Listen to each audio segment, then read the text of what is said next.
বাপ মা কেমন হলে সন্তান ভালো হয়, এই গজল থেকে এইটুখানি আমরা জানতে পারবো। তবে সময় সংকীর্ণ, ওই জন্য আমি বেশি বড় করব না, আমার আরো কিছু গজল গাইতে হবে, কিছু মূল গজল না, ওরম বললে হবে না। কেননা ওয়াজের মাহফিল, আপনারা যদি গজল করতেন আমি 12টা পর্যন্ত করতাম, কোনো অসুবিধা হতো না। বক্তাদের রেখে গজল হবে না, এটা বেয়াদবি।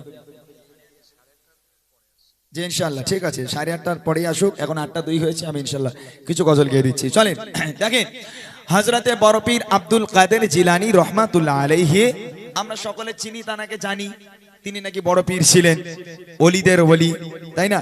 কিন্তু আমাদের বড় পীর সাহেবের আব্বা জানো যে ছিলেন একজন মস্ত বড় আল্লাহর ওলি, এটা আমরা অনেকে জানি অনেকে জানি না, যার নাম ছিল হযরতে আবু সালেহ মুসা জাহাঙ্গীর রহমাতুল্লাহ আলাইহি।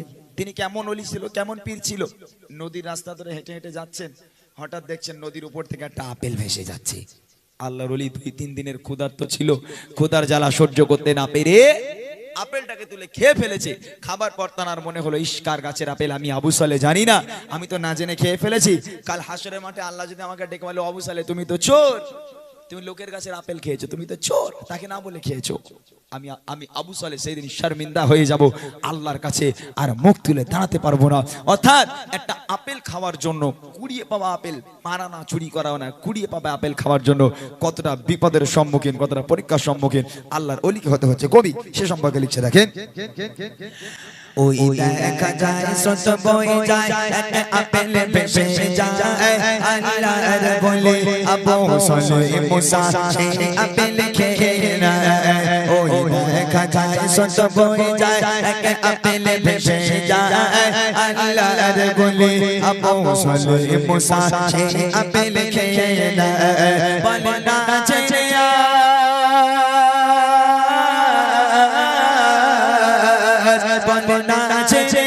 ফল খেয়েছি কাকার বাগানে, ফল খেয়েছি কাকার বাগানে।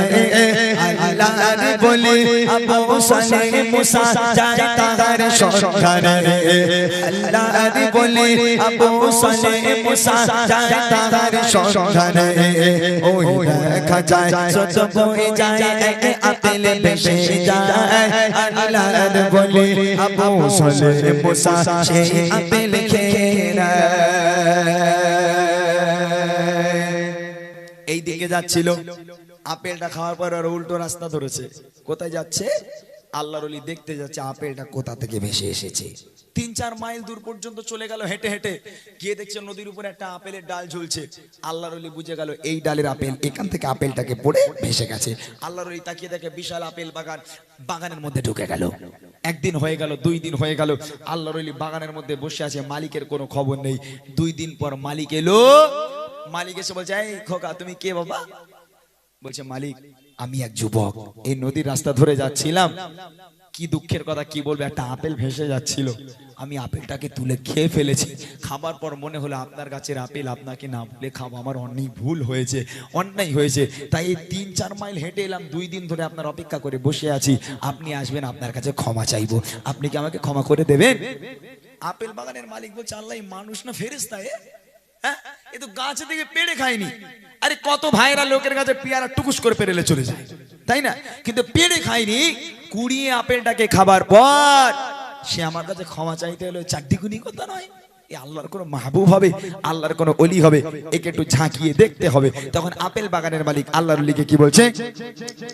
ওই বাগান মালিক ভাবে তখন নয় সাধারণ ছেলে, ইনি একে আল্লাহর ওলি, তাই তো ক্ষমা চাইতে এলো ফিরে।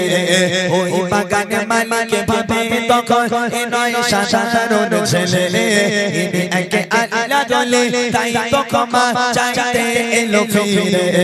মনে করতে পারি ক্ষমা তোমায় যদি দাও কথা মনে, এই আপেল বাগানে থাকতে হবে আমারই গোলাম হয়ে। বলে, বাবা তোমাকে ক্ষমা করে দেব, তবে আমার একটা শর্ত আছে, মানতে হবে। কি শর্ত মালিক? বলে, আমার বাগানে তোমার গোলামি করতে হবে।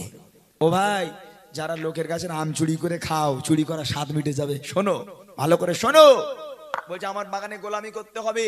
আল্লাহর ওলি বলছে, আমি তো পেরে খাইনি, ভেসে যাচ্ছিল কুড়িয়ে খেয়েছি, এর জন্য গোলামি করতে হবে। বলে, হ্যাঁ তুমি যদি ক্ষমা পেতে চাও গোলামি করতে হবে। কতদিন? বলে 3 বছর। আল্লাহর ওলির মাথায় হাত, ওরে আল্লাহ কোথায় যাব এখন?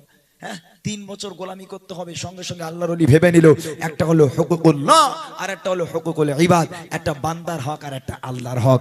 আল্লাহ তো তোমাকে ক্ষমা করে দেবে, কিন্তু দুনিয়ার বুকে যদি বান্দা তোমাকে ক্ষমা না করে, স্বয়ং আল্লাহ তোমাকে ক্ষমা করবে না। অর্থাৎ আল্লাহর ভয়ে ভীত হয়ে গোলামি করতে রাজি হয়ে গেল। ঠিক আছে মালিক, 3 বছর গোলামি করতে রাজি, চলেন আজ থেকে আপনার বাগানের গোলাম আমি। তারপর দেখেন, ওই বাগান মালিকে ভাবে তখন নয় সাধারণ ছেলে, এনে একে আল্লাহ বলে তাই তো ক্ষমা চাইতে এলো ফিরে। বলে করতে পারি ক্ষমা তোমায় যদি দাও কথা বলে, আপেল বাগানে থাকতে হবে আমার গোলাম হয়ে। তারা ভুলের সাজা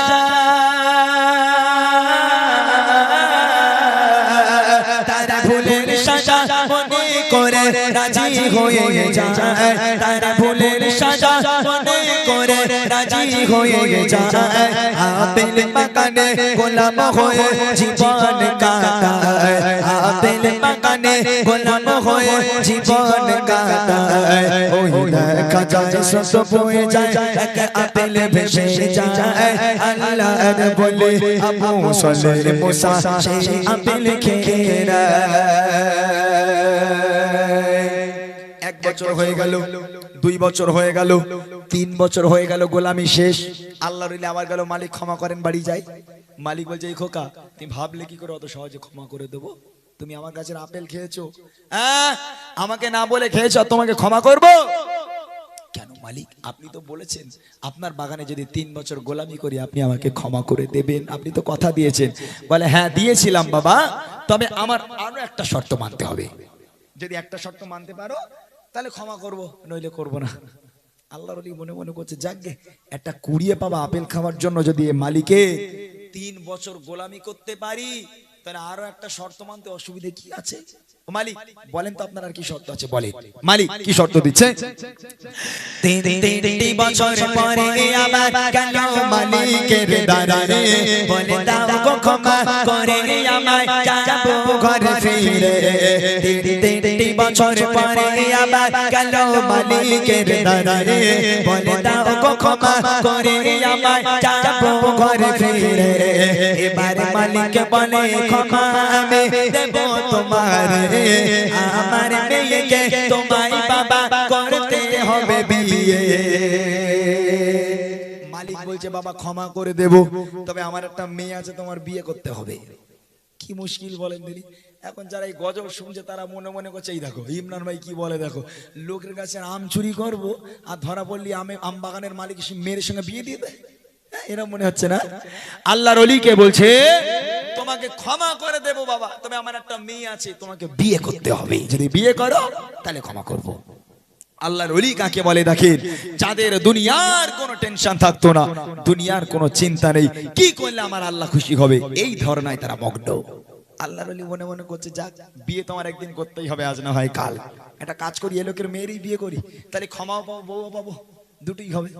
তা আল্লাহর ওলি চোখ কান নাক বন্ধ করে বিয়েতে রাজি হলো। ঠিক আছে মালিক, যদি আপনার মেয়ের সঙ্গে আমাকে বিয়ে দিয়ে আপনি যদি আমাকে ক্ষমা করে দেন, আমি আবু সলি আপনার মেয়েকে বিয়ে করতে রাজি আছি, বিয়ের ব্যবস্থা করে। মালিক বলছে, খোকা তা মেয়ের বর্ণনা একটু শুনবে না? মেয়েরে দেখবে না? আমার মেয়েকে কেমন দেখতে না দেখে বিয়ে করবে? বলে আমার বিয়ে করাটা মূল লক্ষ্য নয়, ক্ষমা পাওয়া মূল লক্ষ্য। আপনার মেয়ের সঙ্গে বিয়ে দেন, আমাকে ক্ষমা করে দেন, আমি বাড়ি চলে যাব। মালিক বলছে, খোকা মেয়ের বর্ণনা যদি শোনাই তুমি আর তেড়ে দৌড়বে না তো? কেন? বলে আমার মেয়েকে কেমন দেখতে শোনো আগে, মেয়েকে কি দেখতে? কবি লিখছে, 3 বছর পরে আবার গেল মালিকের দ্বারে, বলে দাও গো ক্ষমা করে আমায় যাব ঘরে ফিরে। এবার মালিক বলে ক্ষমা আমি দেব তোমারে, আমার মেয়েকে তোমায় বাবা করতে হবে বিয়ে। সে মেয়ে কানা খোড়া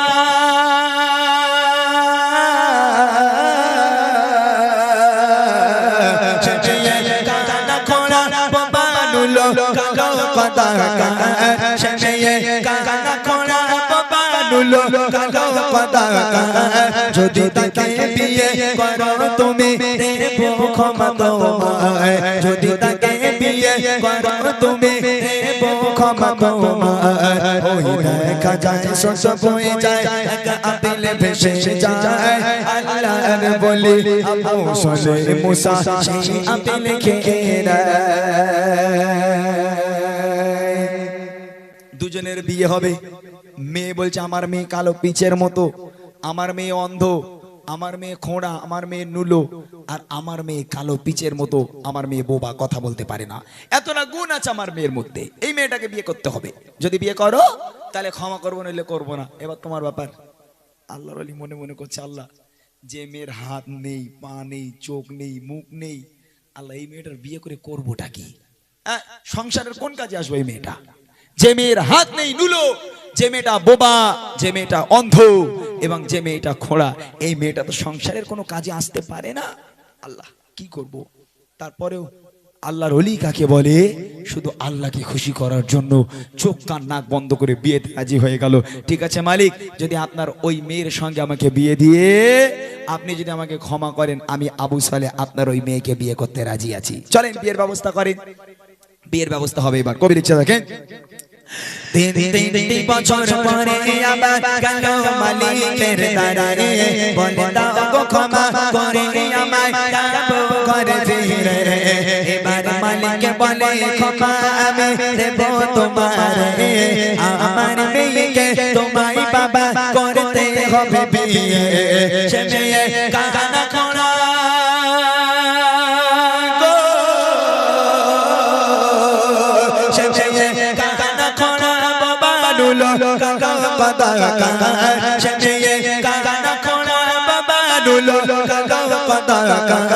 যদি তাকে বিয়ে করো তুমি দেবো ক্ষমা তোমায় যদি তাকে বিয়ে করো তুমি দেবো ক্ষমা তোমায় ওই দেখা যায় শস্য বয়ে যায় এক আপিলে ভেসে যায় আল্লাহর বলি আবু সলে মুসা সেই আপিলে খেয়ে এদিকে আল্লাহর ওলি, এদিকে মেয়ে, দুজনের বিয়ে হচ্ছে। আল্লাহর ওলি মাথা হ্যাট করে আছে, মেয়েটাও ঘোমটা দিয়ে বসে আছে, কেউ কাউকে দেখলো না। এ তরফে কবুল, এ তরফে কবুল, দুই হাত এক হয়ে গেল, বিয়ে সুসম্পন্ন হয়ে গেল। তারপরেও কেউ কাউকে দেখলো না। এবার প্রথম রাত, বাসর রাত, স্ত্রী আছেন ঘরের মধ্যে, আল্লাহ রসুল আছেন বাইরে। আল্লাহ রসুল স্ত্রীর কাছে যাবেন, ঘর দরজা নক করলো, দরজাটা খুলে গেল। আল্লাহ রসুল ডান পাটা ঘরের মধ্যে রেখে মাথাটাকে হ্যাট করে স্ত্রীকে উদ্দেশ্য করে সালাম জানায়, আসসালামু আলাইকুম ইয়া আহলাল বাইত। ঘরের মধ্যে থেকে বিবি উজাড় মনে ভালোবাসার সঙ্গে উত্তর দেয়, ওয়া আলাইকুমুস সালাম ওয়া রাহমাতুল্লাহ। জোরে বলো, জোরে হবে না সুবহানাল্লাহ? আল্লাহর ওলি ঠক ঠক করে কাঁপুনি শুরু হয়ে গেছে, ঘাম বার হচ্ছে। কেন বলেন তিনি? যেহেতু বাপ বলেছে আমার মেয়ে বোবা, বাপ বলেছে আমার মেয়ে বোবা, তাহলে আল্লাহর ওলি যখন সালামটা দিল, সালামের উত্তরটা কে দেয়? আল্লাহর ওলি ঠক ঠক করে কাঁপতে লেগে গেল। আস্তে আস্তে গুটি গুটি পায় স্ত্রীর কাছে গিয়ে বলছে, আমার অর্ধাঙ্গিনী, আমার কলিজার টুকরা নয়নের তারা স্ত্রী, আমি আপনাকে বিয়ে করেছি বটে, তবে আমি আবু সালে এখনো পর্যন্ত আপনার চেহারা দেখলাম না। আপনি যদি অনুমতি দেন, আপনি যদি আমাকে হুকুম দেন, একটা বারের জন্য আমি আপনাকে দেখতে চাই। বিবি বলছে, আপনি আমার প্রাণ প্রিয় স্বামী, আমি আপনাকে স্বইচ্ছায় বিয়ে করেছি, আমার উপর আপনার অধিকার আছে, আপনি আমাকে দেখতে পারেন। ঘোমটা দেওয়া ছিল, ঘোমটা যখন সরালো, ঘোমটা সরিয়ে যখন স্ত্রী মুখটাকে তুলেছে, এবার আল্লাহর ওলি আস্তে আস্তে মুখটাকে তুলছে স্ত্রীকে দেখবে বলে। যেই স্ত্রীর চোখে চোখ রাখলো, আল্লাহর ওলি তিরিং করে লাপনের ঘর থেকে দৌড়ে একদম দরওয়াজার কাছে গিয়ে যেই দাঁড়ালো, দাঁড়িয়েছিল ওখানে শ্বশুর মশাই, মানে আপেল বাগানের মালিক। শ্বশুর মশাই ডাকছে, খোকা দাঁড়াও বাবা দাঁড়াও, আমি জানতাম তুমি পালাবে, জানতাম এরকম একটা কিছু ঘটবে, ওই জন্য তোমার জন্য আমি দাঁড়িয়ে আছি। কি হয়েছে বলো? আব্বা মনে হয় আমার একটা ভুল হয়েছে। কি ভুল? বলে আপনার মেয়ের ঘরে ঢুকতে গিয়ে মনে হয় অন্য মেয়ের ঘরে ঢুকে পড়েছি। কেন? না আপনি বলেন আপনার মেয়ে বোবা। আব্বা আমি যে মেয়ের ঘরে গেলাম, এই মেয়ে তো কথা বলে। আপনি বললেন আপনার মেয়ে কালো পিচের মতো, হাত নেই পা নেই। আব্বা আমি যে মেয়ের ঘরে গেলাম, এই মেয়েটাকে পরীর থেকে সুন্দর দেখতে। আর একবার জোরে বলুন, আপেল বাগানের মালিক তখন হাসতে হাসতে বলেছিল, বাবা আমি আমার মেয়েকে অন্ধ বলে সেই কারণে আজও পর্যন্ত আমার মেয়ে কোনোদিন কোনো পরপুরুষের দিকে তাকিয়ে দেখেনি। নুলে বলে সেই কারণে ওই হাত দিয়ে কোনোদিন কোনো পরপুরুষকে এক গ্লাস পানি খাওয়ায়নি। আর খোঁড়া বলে সেই কারণে ওই পায়ে হেঁটে কোনোদিন কোনো পরপুরুষের সঙ্গে ঘুরতে যায়নি। এমন পরেশগার মেয়ের সঙ্গে কার বিয়ে দেব? আমি বাপ চিন্তিত ছিলাম। এমন অবস্থায় তোমার মতো এক সৎ ছেলে, এক অলির সঙ্গে দেখা হয়ে গেল। একটা আপেলের দ্বারা পরীক্ষা করে আমি আমার মেয়ের সঙ্গে তোমার বিয়ে দিয়ে দিলাম। ওটাই তোমার স্ত্রী বাবা, ওটাই তোমার স্ত্রী। তাহলে কি বুঝলাম? বাপ মা কেমন হলে সন্তান ভালো হবে? এখন যদি এই রাস্তার উপরে একটা আম বাগান থাকে, একটা গোলাপ খাস আম রাস্তায় পড়ে আছে, একটা ছেলে বাইক নিয়ে যেতে যেতে ভাবলো আমটাকে তুলে খাবো। এখন আমটাকে তুলবে আর জানলাতে যদি একটা চাচা বলে, এই ও আমার কাছে আম রাখ রাখ, হ্যাঁ আল্লাহর ওলির মতন কি না চাচা তোমার আম তুমি খাওয়া, তুমি আমার ক্ষমা করে দাও। আমরা কি এরকম বলবো? ওই জন্য থোবড়া গুঁড়ো করতে দেবো, পেয়েছি খেয়েছি তো বাপের খেয়েছে না, থোবড়া গুঁড়ো হয়ে যাবে একদম, তাই না? আল্লাহর ওলি কাকে বলে? শেষ কথা কবি লিখছে, আল্লাহর ভয়ে ভীত হয়ে রাজি হয়ে যায়, কানা খোড়াবো মেয়েকে বিয়ে করে না। ওই বাসর ঘরে বউকে দেখে সে ঘর ছেড়ে পালায়। এত অপরূপ সুন্দরী নারী আমার বউ তো নয়, বলে সাফতি নামেরে ও মা জরুরি আমার রমণী। তবে তোমারই করবে হবে এমন আব্দুল কাদের জিলানী, তবে তোমারই করবে হবে এমন আব্দুল কাদের জিলানী। ওই দেখা যায় শত বয়ে যায় আপেল ভেসে যায়, আল্লাহর বলি আবু সলে মুসা সেই আপেল খেয়ে নেয়, আল্লাহর বলি আবু সলে মুসা সেই আপেল খেয়ে নেয়। নারায়ে তাকবীর, সবাই মিলে দেন না নারায়ে তাকবীর।